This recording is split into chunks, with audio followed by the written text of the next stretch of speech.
السلام عليكم. أنا عزيزة السالك، ممثلة مغربية كنعيش في إيطاليا، ومسؤولة على الحوار والتبادل بين الدول ديال البحر الأبيض المتوسط في جمعية ميوزك تياتر انترناشونال. بدينا الافتتاح ديال هذا المهرجان كان جد رائع.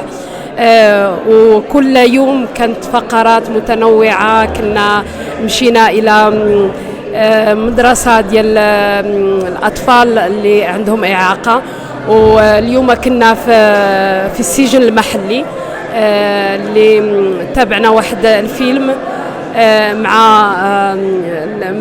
مع الناس اللي معتقلين في هذا السجن، وكانت فريمون واحد فرحنا بزاف. وحتى الزوار اللي كانوا منهم الاسبانيين والايطاليين عجبهم صراحه الحال بزاف، لانهم دخلوا وشافوا هاد الناس وهضروا معاهم، طرحوا عليهم اسئله. وهاد الليله درنا الاختتام اللي كان عاوتاني اروع بهاد الجوائز القيمه اللي خدوها في افلام اللي فريمون كتستحق. وانا نهضر على لان انا تكلفت في هذا المهرجان بالفرق اللي جايه من خارج ارض الوطن، من لاميغيك ومن ايطاليا، اسبانيا، المانيا، تركيا.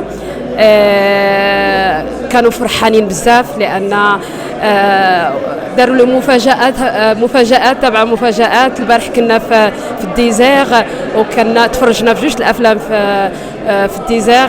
اذا كنشكروا منظمين هذا المهرجان، وعلى راسهم هشام بحفيظ اللي كنتمنى ليه التوفيق والمزيد العطاء، ونتمنى لهذا المهرجان يوصل للقمه ان شاء الله.